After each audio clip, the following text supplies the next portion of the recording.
Alright, so we have a vintage Heathkit VTVM model IM-11. I believe this came out mid-50s to late 60s. Basically what this is one of these. This is what you had to use as far as multimeters went. This was your multimeter in the 50s and 60s. But now we are spoiled enough, we have pocket multimeters that do way more functions than this could ever do. Because the only functions this has is AC, DC minus, DC plus, and ohms. That's it. That's all this thing can do. And here's its ranges. It can go up to 1.5 R times 1 to R times 1 meg. But it can measure up to 1500 volts right on there. So, yeah. So without further ado, let's plug it in and see if it has any life. Okay. AC. Alright, we got red light. That's a good sign. Oh, look at that. Oop. Swung back and to 0 right on that red marker. Alright. Let's do a DC measurement. This is the probe that it came with. It's very beat up, but you know, it'll do, and that's not safe obviously, but we're going to be testing this with low voltages for now. Yeah, you got to set the probe manually. Alright, so we got it on a little makeshift tripod. Alright, so gonna plug in our lead. We'll set the DC. DC, obviously. I'm gonna have to clean this probe. But we're gonna set it to 15 volts because we're gonna be testing a 9-volt battery. Measure this battery with the DMM. Okay, 9.2. And this says it says it's about like an 8 point, but it's saying it's around like 8.8 or something. So not too bad off though. Let's test it with a 1.5 volt, 1.2. Alright, we'll see what the meter says. Oh, there we go. So 1.2 would be right there. Basically, we're doing, if I'm not mistaken, you add, so see how that says 12? You just add 0.2, I think. This is about like 1.35 or something. So. No, incorrect. Let's try resistance.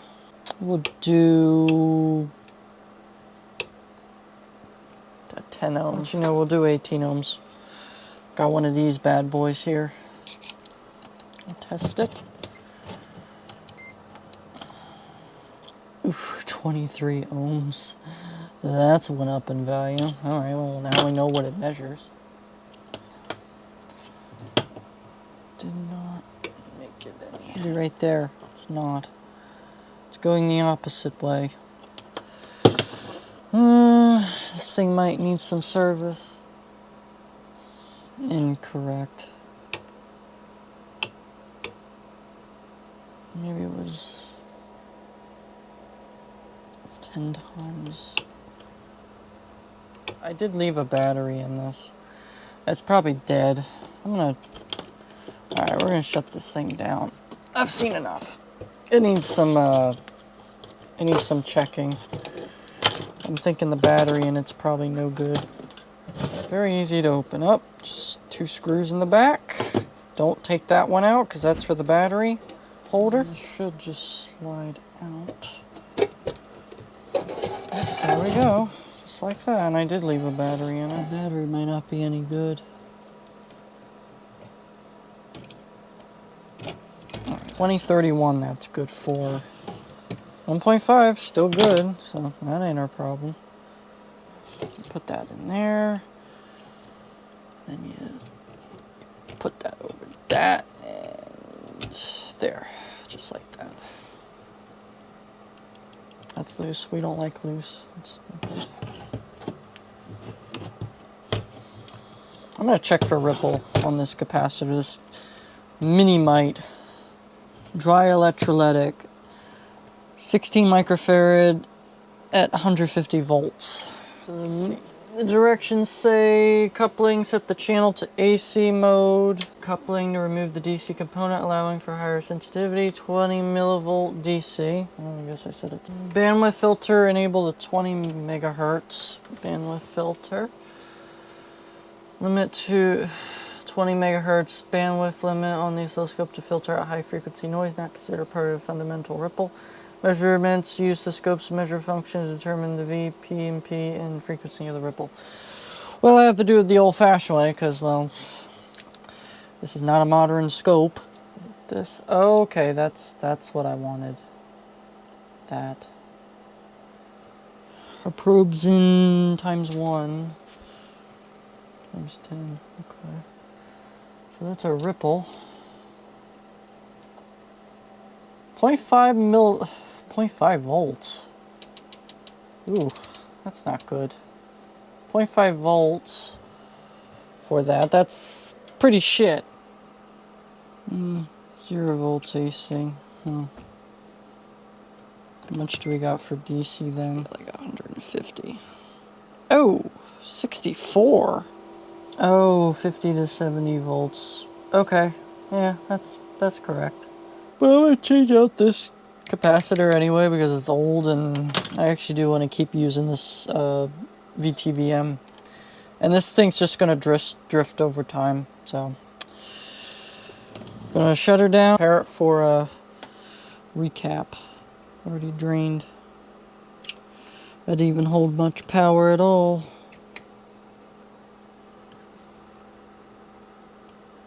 Yep.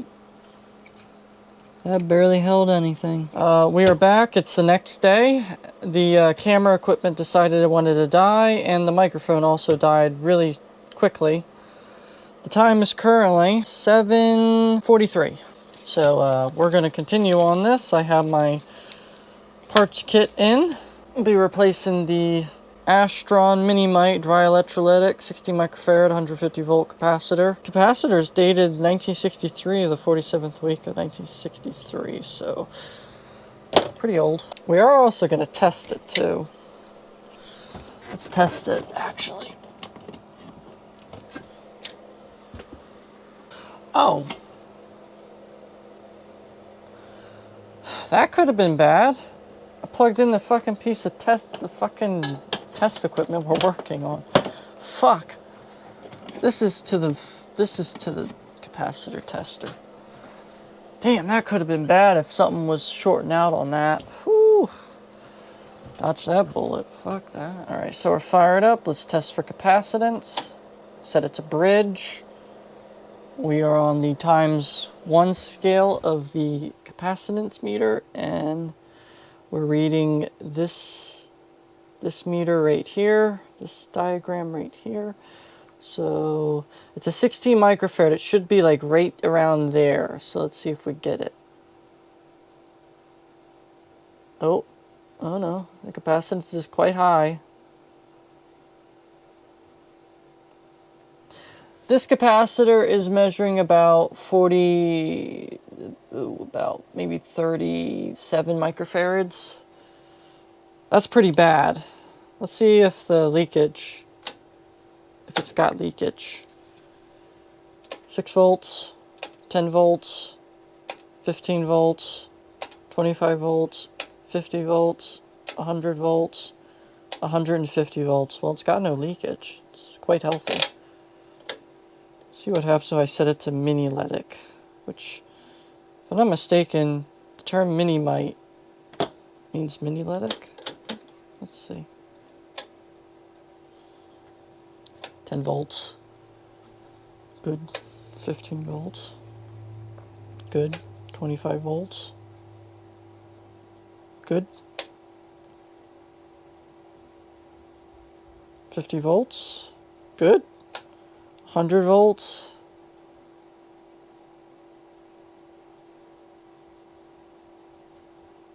Good. A little weak.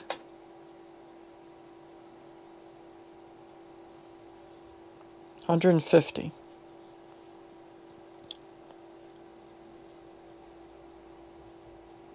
Yep, look at that. It's trying. Ooh. It's erratic. That's not good. It's a bad capacitor. Okay, so that's no good. Let's test it with my multimeter. Oh, about 32.4. Okay, so it's definitely went up in value. So that's no good. But not to fear. We have the replacement.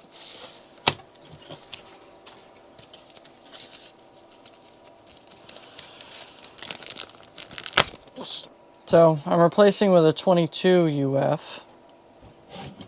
They don't make 16 UF, but you can replace it with 22 and it'll work just fine. Let's see what my multimeter has to say about it, and then we'll put it on the IT-11, the IT-28. Was it the IT-11? Fuck, I don't remember now. 23.7 UF. Negative. Okay. Bridge.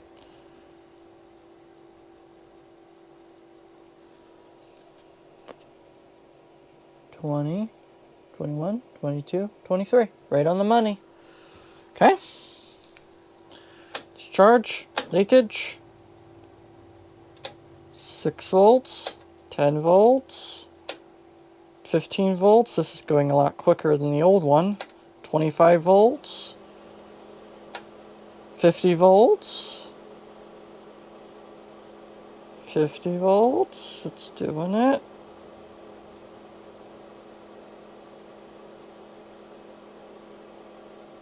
100 volts. And 150. We're good. So, time to put it in the circuit.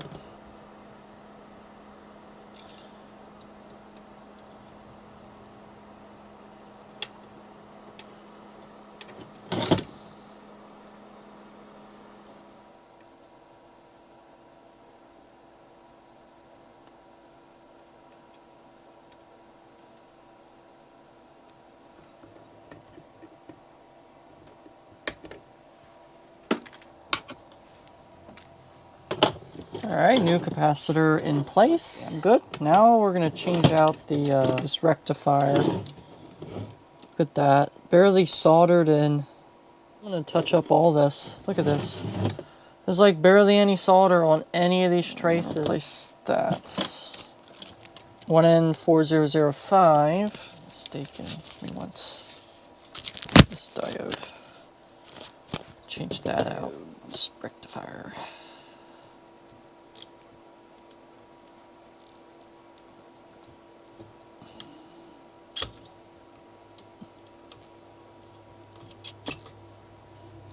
That's the diode. What are we doing out in the cold here? It's too cold for you, Missy.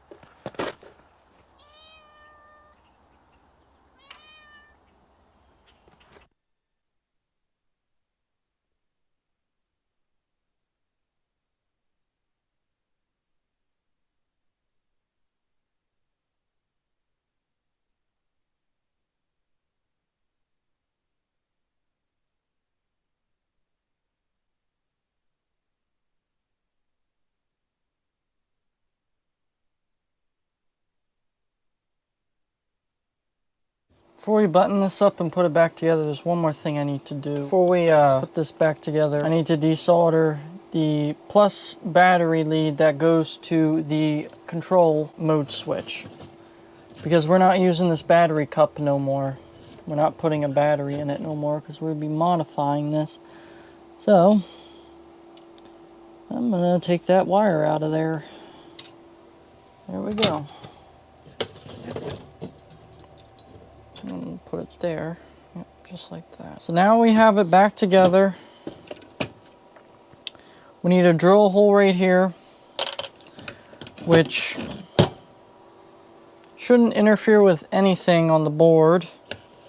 Yep, because there's our black hole right there. See, right there. It's not going to interfere at all with the board. I do need to find a piece of hardware that'll work though with this. So, let's see. A decent sizable screw would be nice. That's not a good screw. Perfect. This one will do. Yeah, that should do.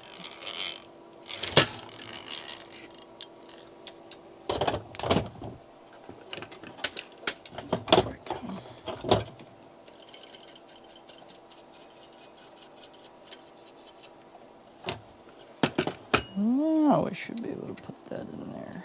Yeah, there we go.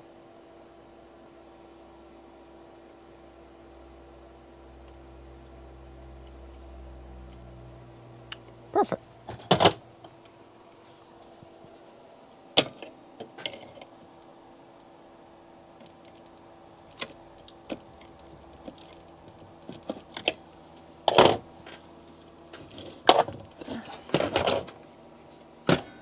Alright, before we begin calibrating this and checking to see how this circuit is doing, I am going to check these tubes. We have an original Daystrom tube here. Daystrom, I believe, was what bought Heathkit after the original owner had passed away, and their wife, if I'm not mistaken, gave the company off to the Daystrom Corporation or something like that. Tube's made in Italy. Let's test the one section of the tube. Oh, good, 60. That tests really good. The second section of the 12AU7. Also about 60. Very good. So this is a good tube. This is a 6AL5, also Daystrom. Put it in. This is a diode reading. This has 2 diodes in it. That's the first section. Ah, 70. That's basically new old stock. That's very good. Here's the second section. Also 70. So this is a properly aged tube. It's aged equally. Also, I don't think this VTVM has had much use because, well, it looks mint. It looks barely used, so very good tubes. I can continue with calibrating, but also I'm going to test this the power supply and the battery eliminator circuit to make sure it works good enough. Got the scope fired up. Now we're gonna connect our leads to the positive side of this new capacitor to make sure we don't have any ripple. Turn it on, set it to ohms. Ah, look at that. I don't know why it's flickering. It wasn't flickering before, but it is now. Wait a minute. Hold on while I figure out this. 1, 2, 3, 4, 5, 6, 7, 8. I guess 8 millivolts of ripple. I guess so. I guess that's right. 8 millivolts. Let me know in the comments if I'm using this thing right, because I am not very good with a scope. I'm still learning, but I'm not the greatest at this.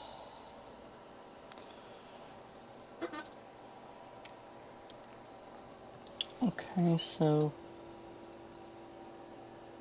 I wish I can get this to stop flickering, but it won't stop. I mean, not the greatest filtering. I can probably make that better, but honestly, I don't think it matters. However, let's do an experiment. I need to learn a scope, and this is something that could teach me. 100 UF capacitor to the equation here.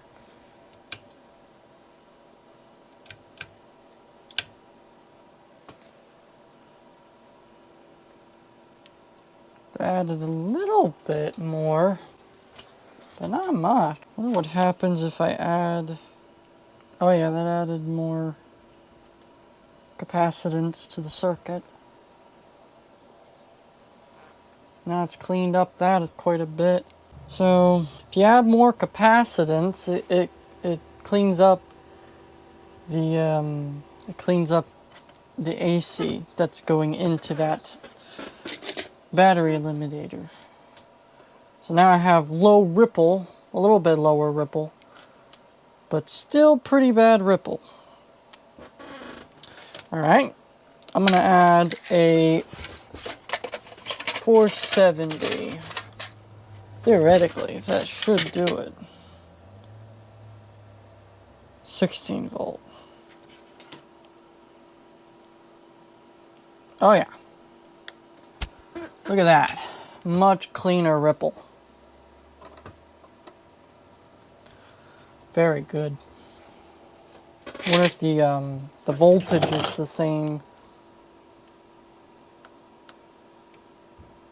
1.5. Well, we got 1.5 volts still. Because if I get rid of this, the peaks aren't as sharp. Which means there's loss, I guess, in that. Because when I add this capacitor, the peaks get more sharper. Technically, it works just fine with 100 microfarad, because all this really does is just provide power for the ohms function. It really doesn't have to filter well. It just has to supply power, static charge. When I move my finger across, it's picking up the static on me because, well, winter time sucks, so we're going to fix that and see when you turn it off, it still acts funky. Well, we're going to fix that. Electric charge. The polystyrene meter cover has been treated to resist an accumulation of static electricity through repeated polishing or cleaning of the erratic manner, regardless of whether the instrument is turned off or on.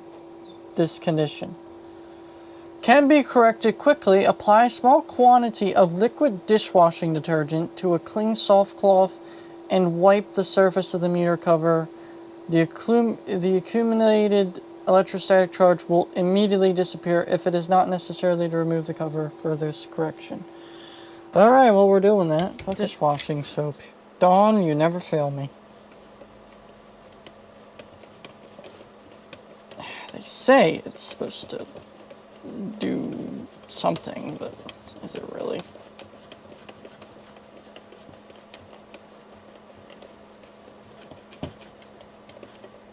Alright, did it cure it?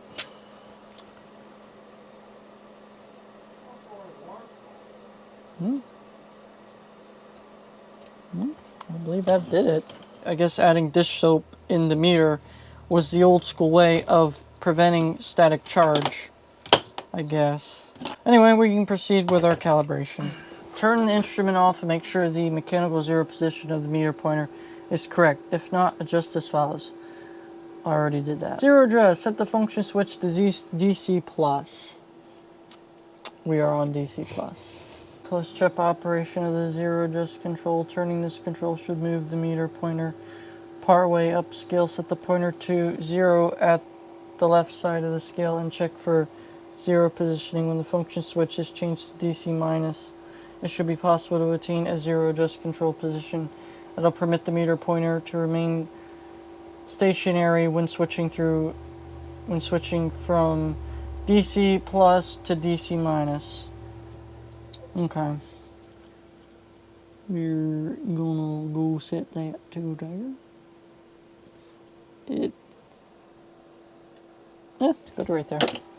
DC minus, it should be possible to attain zero adjust control position that will prevent the meter pointer to remain stationary when switching from DC plus to DC minus. Okay.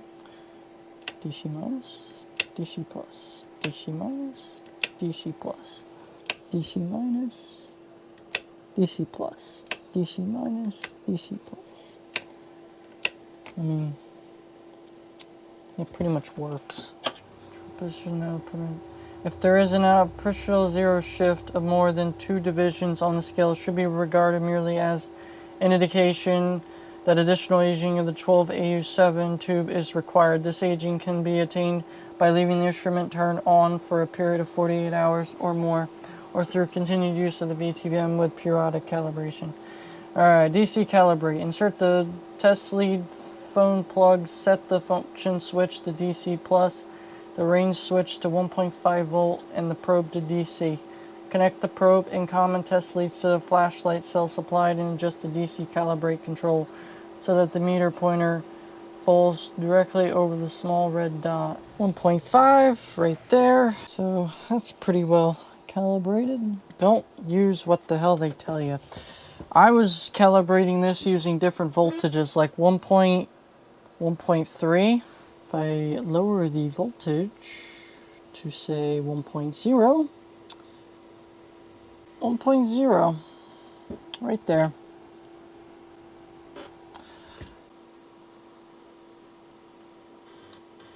Zero 0.72, yeah, 71, 72. 1.4.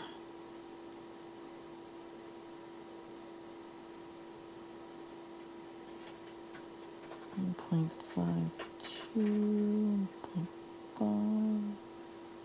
1.4, 1.6, 0.9. It's accurate. Perfectly accurate. So now we need to do our AC calibration. I already did the the AC bounce calibration, and this is as best as I can get it. It barely moves, so that's good. So now we set this to AC and 150 volts. Why are we not getting anything? Well, we're definitely getting something. 54 volts, but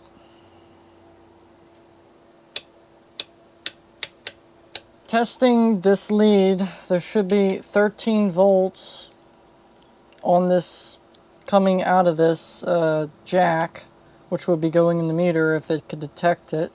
So let's make sure it's actually getting through the cables. We can see 18 volts, so nothing wrong with the cable. Okay, so I'm looking at this diagram here with where all the wires go on the switches. And this is the function switch right here. And on the function switch, where the AC measuring circuitry is, the 6AL5, lug 3 of the function switch should have a wire going to X on the board. So let's see if it has that wire going. There's X right there. X is right there. And as we can see, there's no wire connected. This is the wire. It's disconnected. So that's obviously not going to work. So now I got to... I'm not taking this thing apart though again. I am going to... I think I can get to it from the side. Yeah, I can. I got the wire connected.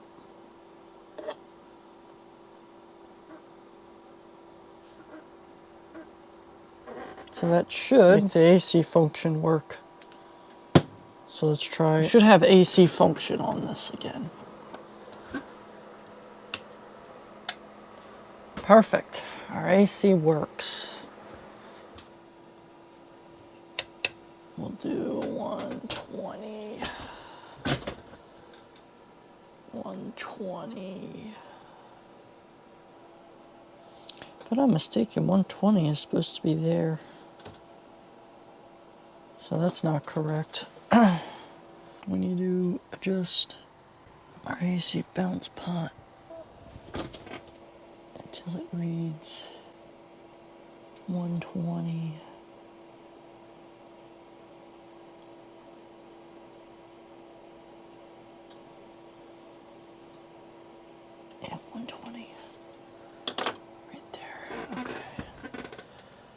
set it to 97, 91, 92, 91, 92, 93, 94, 95, 96, 97. Perfect. Calibrated to 50 volts. 50 volts.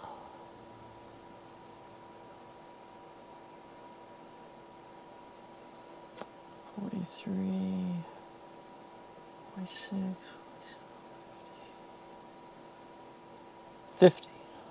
Yep, about right on the money. So that'd be 45, 46, 47, 48, 49, 50. Yep, that's correct. Perfect. It is calibrated. Right, so we're going to be using our Heathkit IT-11. I believe this is an IT-11. Yeah, IT-11 capacitor tester as our power supply to measure for high voltages, high DC voltages. It measures about 6.1, 6.2, 6.3, 6.4, 6.5. It measures about 6.5 volts, which really isn't that bad. These meters only had like a 2% accuracy. So, 10 volts, 10.6, okay. 50, 25 volts. Yeah, good on 25. No, 26. 25, 26, yeah. We were dead on 26. Look at that. Okay. 50.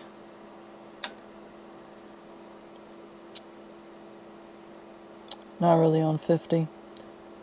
45. Oh, wait, actually, no. Technically, we are. 45, 46, 47, 48, 49, 50. Yeah, we're on 50. I don't know what that means there. That 50's a dud. 150. 100.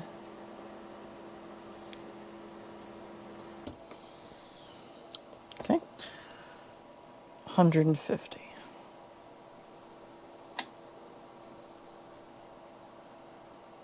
150. Yep. 200. Bang on 200. 207. Son of a bitch. But this thing says it's 207. Alright, I'm gonna fine adjust this. That's unacceptable.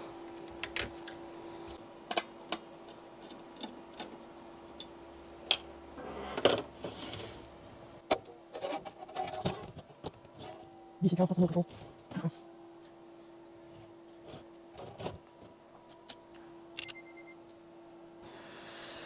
DC calibrate, here we come. Gotta go reach behind here and adjust our calibrate control. And move it down to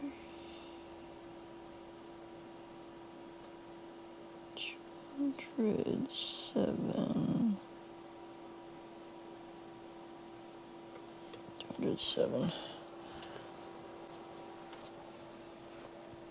207.9. Yep, 315. That would be there. Yep, good. That's good. 400. 414, 400.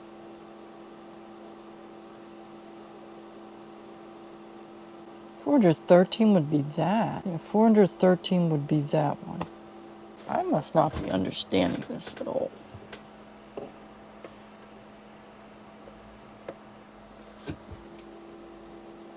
$413.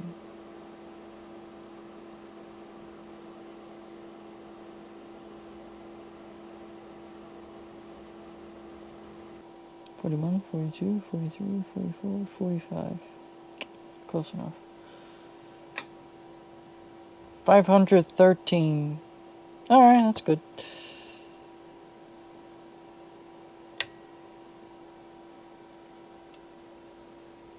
And 600.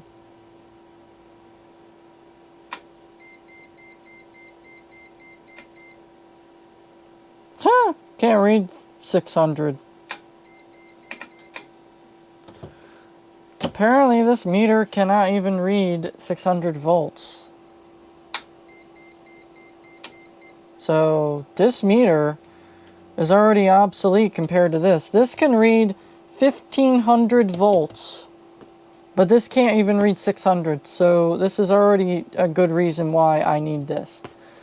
Because some of the old TVs and radios have 600 volts, even 1500 volts in them. So very good tool to have.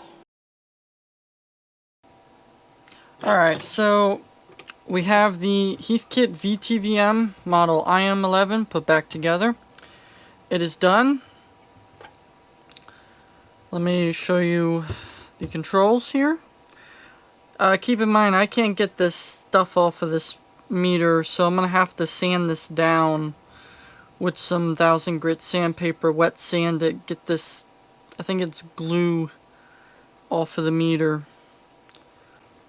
I can still see what I'm doing, so it doesn't matter. This is the rare variant where it's Heathkit by Daystrom. This probably came out around 1958 to 1964, I think, is when Daystrom bought Heathkit, when the original owner passed away. I have it plugged in. We're going to let this warm up. We're going to go to ohms first. Light is on.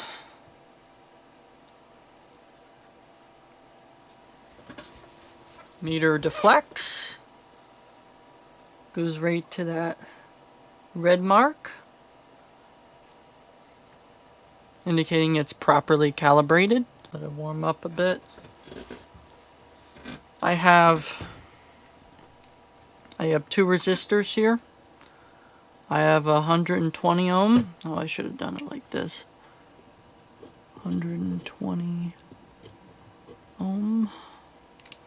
I have a 120 ohm right here and a 68k ohm right here, but it's drifted up in value, so it's 77k, which that I believe is within 10%. This old resistance calculator, it says silver is 10%. Yeah, that's within 10%. If it gained a little bit more, it would be out of 10%. So good. It's a good resistor still. Alright, we let it warmed up. Here's the original probe to this Heathkit. Probably change this probe out at some point because it's a little bit crude. First off, to connect it to ground, you need an alligator clip instead of just a lead, which a probe would be better than an alligator clip. But it's set to DC right now, so we need this set to ohms, which isn't even labeled, but this would be ohms. Just plug it in like that. So we're going to test the meter for accuracy. We'll test it with 120 ohms. Oh, 120, so that should be around there, I would think. Nope. In the manual it says, there. That's pretty good on the money. That's around 120. Yeah, so that's pretty good. Now we'll test a 77k since it's went up in value.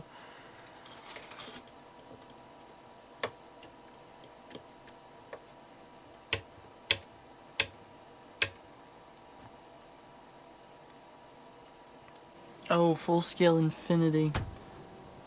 I am stupid. That goes there. Measure the... Oh, okay. Yeah, that was the problem. 50, 60, 70. Yeah. 77 ohms. Right on the money. So that's all it was. Just needed an adjustment. You can also, of course, test this for continuity. So I have a very old, rough vibration service Westinghouse 150 watt bulb, made in the USA, of course, and we're going to test it for ohms and continuity. We're going to test this for continuity here. You know it's old because it's got the blue glass base. Very good. This is continuity. This has continuity, which means good bulb. Next. This is a rough service 100-watt Sylvania. Test it for continuity. Very good. So that works. Now we're going to set it to DC plus. Set this to DC. We're going to test a 1.5 volt battery. So we set it to 1.5. Do this and this. 1.5. Yep, exact. Okay. Now we set it to 15 volts because we're going to test a 9 volt battery. 9 volts. 9 volts exactly. Very good. And now we're going to test it for higher voltages, such as 150 volts DC. For this test, we're going to be using the Heathkit IT-11 capacitor checker. So set to leakage. And now we're going to dial it up. So 3 volts. And 3 volts. What the fuck? 15 volts, that's right. 6 volts. 5.4. 1, 2, 3, 4. 10 volts here. 9.7. Yep, 9.7. Very good. Set it to 15 volts. 14.5. Yep, 14.5. Basically right on the money. 50 volts. 25. 26. 25, 26. Yep, 26. Good. 50. Oh, a little bit of a Butterfingers moment there. 50.6, 50 there. Good. 150. 100. Yep, 100. Basically, you see that 10, you just add a 0. So in this case, 101. So 100, 101. There you go. You just count 1 decibel. 100, 101. There, that's your reading. Oh yeah, 150. Yep, 150 right there. That's good. 500. 200. Yep, 200. 206. This is where the readings get a little inaccurate. So that's 200. It's right around the voltage we want. 206. Oh no, that is correct. Yeah. Yeah, that's correct. Okay, we're good there. 250. Yep, 250 right there. 258, 250. Yep, good. 300. Yep, 300. That's good. 364. Yep, that's good. 364. 364. Good. 400. Yep, 400. 418. 418. Yep, good. Basically with this meter, you basically have to do a lot of guesstimating from just seeing the decibels of where it would land.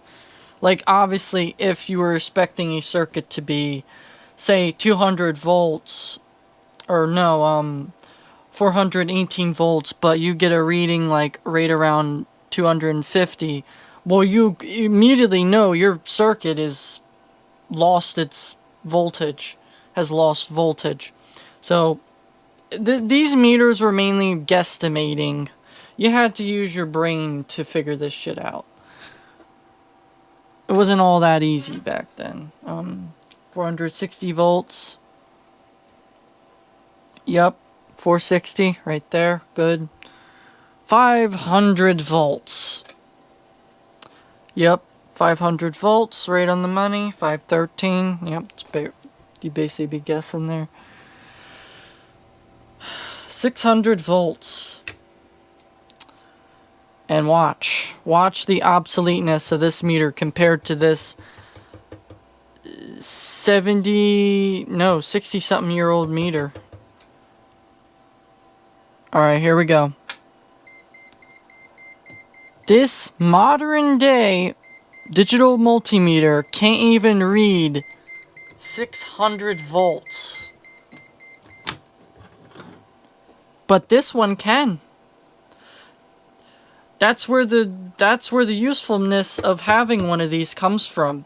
There are circuits that use literally 1500 volts, and most DMMs can't read that voltage. So this already has usefulness. 600 volts, and yeah, 600 volts right there. You just add 2 zeros to that. So that's like 602 volts, I think. Or 622, it could be. I believe you read the scale down here, so maybe 620 volts. It already has its usefulness. So we have this Cutler hammer start and stop commercial grade switch, probably for a dumbwaiter or an elevator in a factory. This came from my grandfather's stuff. And we have a ballast off of a fluorescent fixture that used to be in this house. It should be good still. And then we have this photo control cell, which this would be used to turn on and off outside lights. Now we're going to test it with this switch here, which I don't even know which wire would go to what, but we'll find out. So this and this. On. On. On. Okay. And then this would be stop. Stop.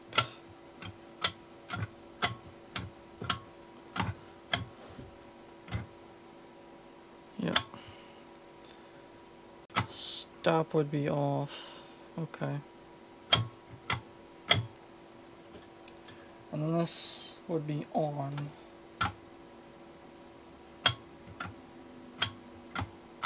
So that works. So start, on, stop, off.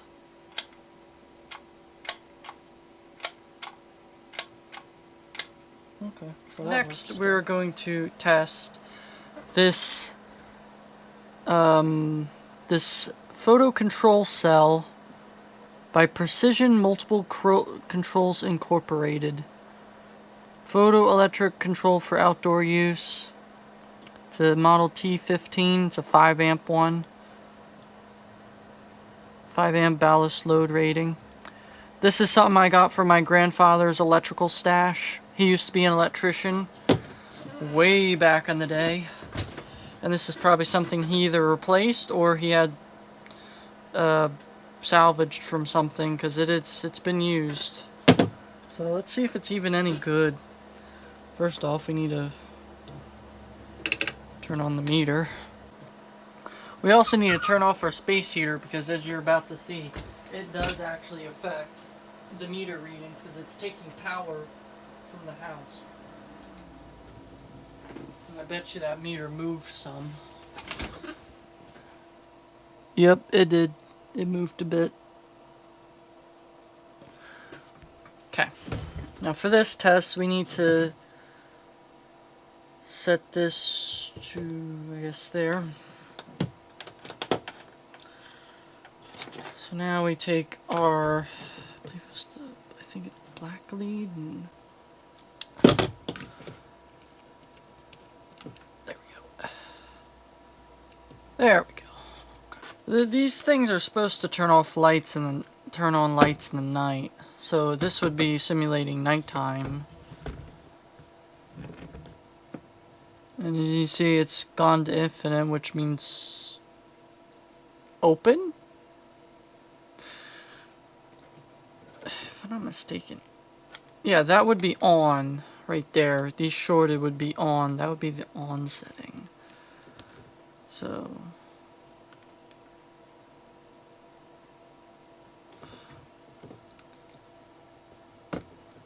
maybe this thing's broken.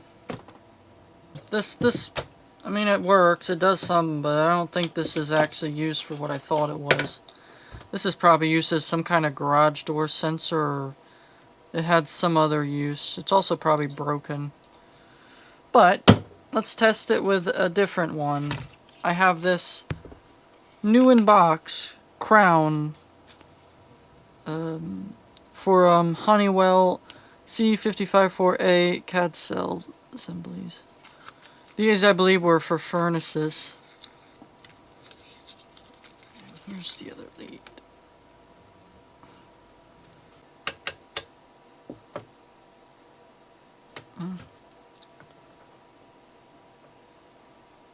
There we go. So that's off, and that's on. Off, on. Off, on. Off, on. Off, on. Now if I shine, but if I turn off this light, the resistance changes. If I do that, it'll still see the light coming from my hand, because it's not completely transparent. Not transparent, it's not completely solid. You can still see through it, blood cells.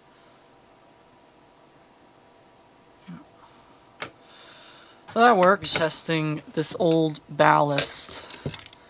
This came from a old light fixture in our house that we got rid of a long time ago. Anyway, we're gonna test it. So to test one of these, you connect your black lead to the white, and you test all the colored wires except for the black. You don't test the black wire, the hot. You only test the neutral. So. That's bad. That's not good. That's bad. How about this one? Bad. And this one. Bad. This whole ballast is bad. Ballasts should not have any resistance. They shouldn't move. It should be on infinite. All of it has resistance.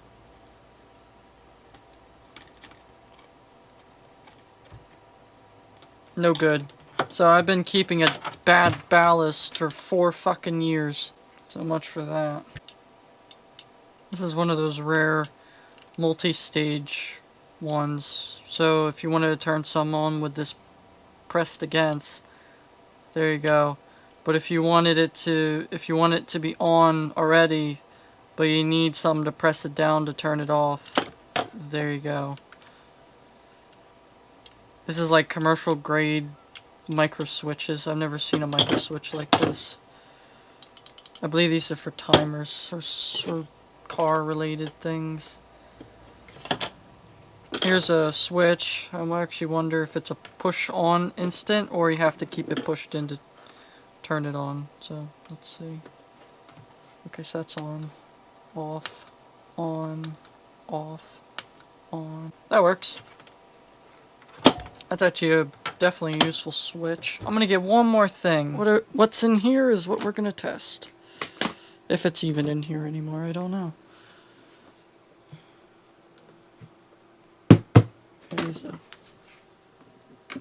There's a suitcase and a suitcase. There it is. What else is in here? Oh, my silver stash. I forgot I even had that. Ah, my Portavision. It's fucking broken. This is a radio where you can actually listen to TV on it. But we don't need that. We want this. And I actually left the cord. Someday I would actually like to use this light for something. It's a very nice light. This is the blue wire.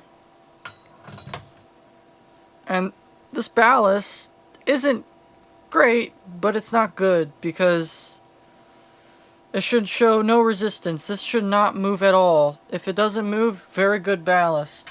It only moves a little bit though. So that's not great. This section of it is not that great. The same. Just about the same. Not good. Oh, that one's bad. That's really bad. That's basically shorted. Not a good ballast. I know this used to work though. I know this used to work. I wonder if the bulb is... Oh yeah, the bulb was bad. Yep, that bulb is bad. That's right, I was going to get a bulb for this. It's probably an original bulb too. At least from the 60s. General Electric FC12 T10CW Rapid Start Cool White Main USA. It was a good bulb. I wonder if it measured. Okay, it was from there. Okay. So there's still resistance in this fluorescent fixture, but it's no good.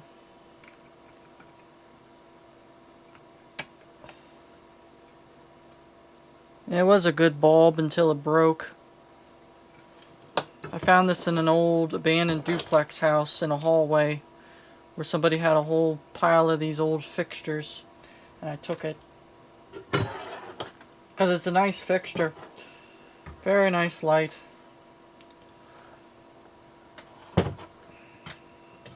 But I know it worked, so we're going to do a little test here. For science, you know. I have this bulb right here.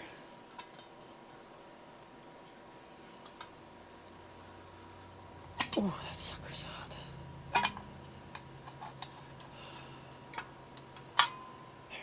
Oh, hot. Just plug that into there. Just like that. Oh, it worked last time. The ballast isn't completely shot, but it's getting there, and it's a 50-something-year-old ballast. Or no, it's probably a 70-something-year-old ballast. This fixture, I think, is from the early 50s. Let there be light.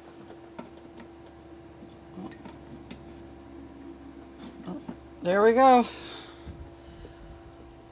Look at that. 70-something-year-old freaking circline fixture. Still works, for the most part.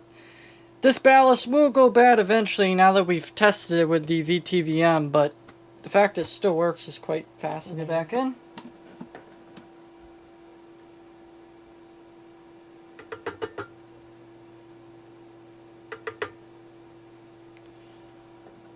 Unplug it.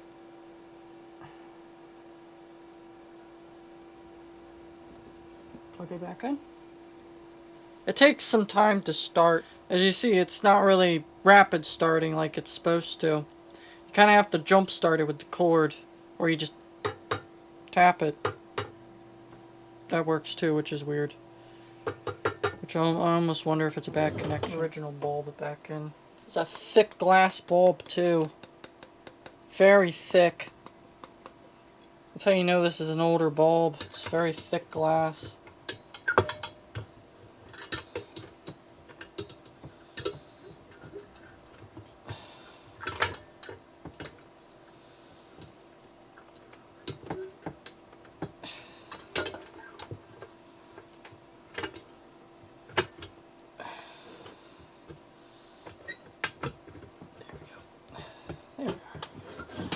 Just imagine that in somebody's kitchen. I hope you enjoyed this demonstration and test of this 1963 Heathkit VTVM vacuum tube voltmeter. Also, this channel is hitting a huge milestone. We have got up to 989 subscribers last I looked. Please like and subscribe and comment, of course. I love either your criticism or your comments or your questions. I'll answer anything. Thank you for watching, and I'll see you next time.